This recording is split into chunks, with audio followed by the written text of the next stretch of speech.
नमस्कार। भाषा ज्ञान पर आधारित हमारे चैनल हिंदी जगत में आपका स्वागत है। पिछले काफ़ी समय से हमारे कई व्यूअर्स इस बात को लेकर डिमांड कर रहे थे कि कोई ऐसा वीडियो बनाया जाए जिसमें हिंदी में अधिकाधिक अंक प्राप्त करने की विधि बताई गई हो।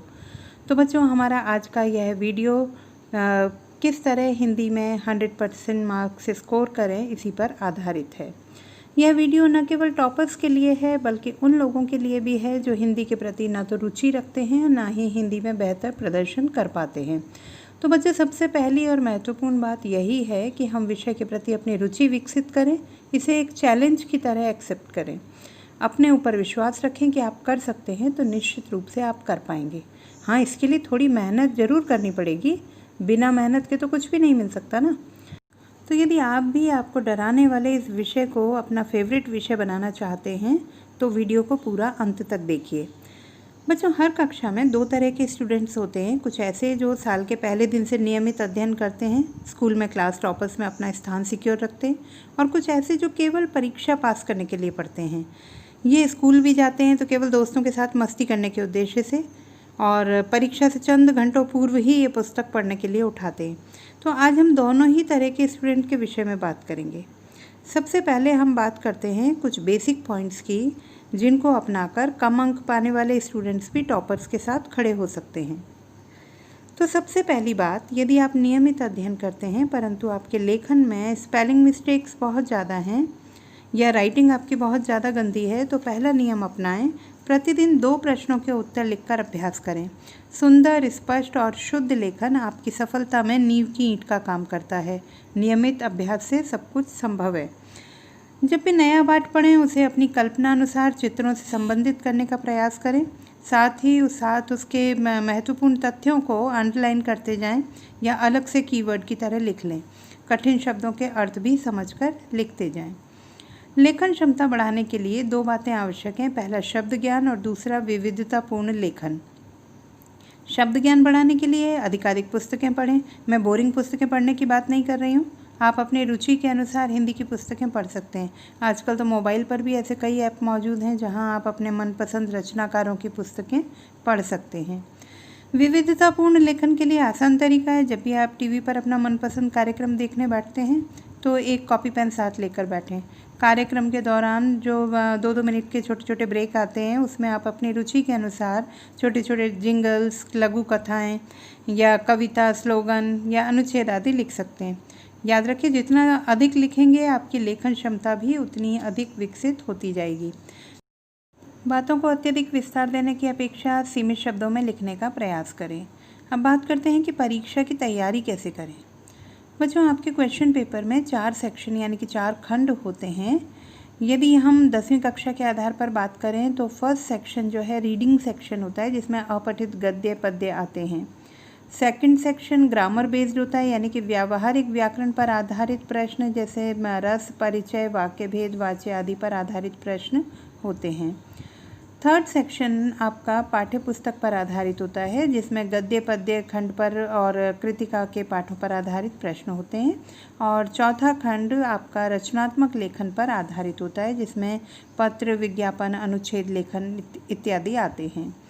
कक्षा 12वीं में खंडों का क्रम कुछ परिवर्तित होता है।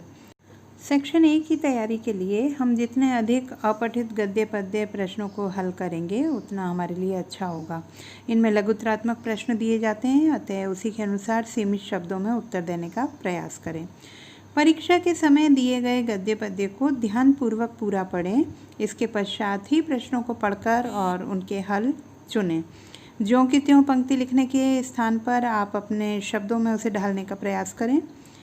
पिछले 10 वर्षों के प्रश्न पत्रों का अभ्यास करके आप इसे आसान बना सकते हैं।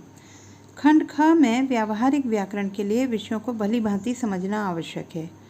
व्याकरण पाठों के स्मरणीय बिंदुओं पर ध्यान दें। पुस्तक के अभ्यास कार्य हल करें।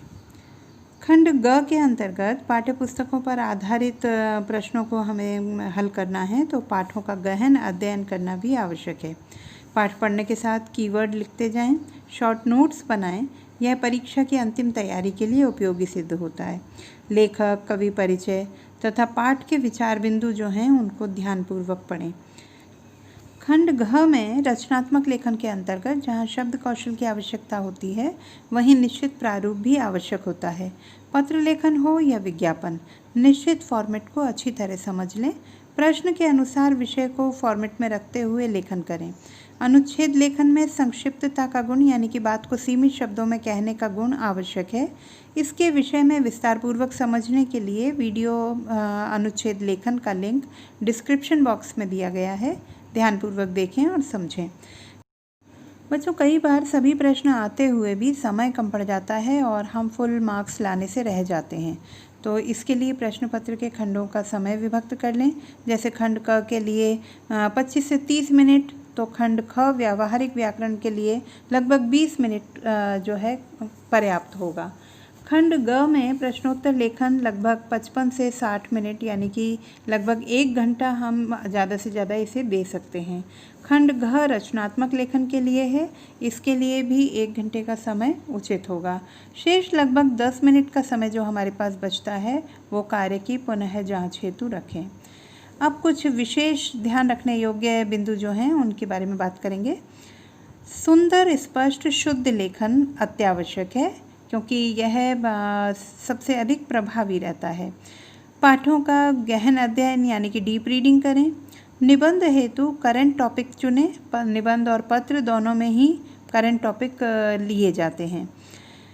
याद रखने के सरल तरीके ढूंढें, जैसे किसी भी चीज़ से संबंधित करके पाठ को याद रखें। अपनी कल्पना शक्ति के माध्यम से आप शब्द चित्र का निर्माण भी कर सकते हैं जो कि आपको पाठ को याद रखने में सहायक होगा।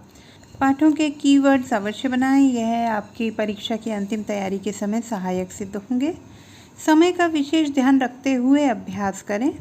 जितनी देर पढ़ें एकाग्रतापूर्वक पढ़ें, घंटों बैठने की आवश्यकता नहीं है। पिछले 5 से 10 वर्षों के क्वेश्चन पेपर्स अवश्य सॉल्व करें क्योंकि रिपीटेड क्वेश्चंस आते हैं, उन पर ध्यान दें और यह सबसे अधिक महत्वपूर्ण बिंदु है, इस पर ध्यान देना अति आवश्यक है। ध्यान रखिए, ऐसा कुछ भी नहीं है कि जो असंभव हो। मंजिलें उन्हीं को मिलती हैं जो हौसले बुलंद रखते हैं। तो पढ़ते रहिए, बढ़ते रहिए और मुश्किलों के समाधान हेतु देखते रहिए हिंदी जगत। सुनीता भटनागर के साथ। धन्यवाद। आपका दिन शुभ हो।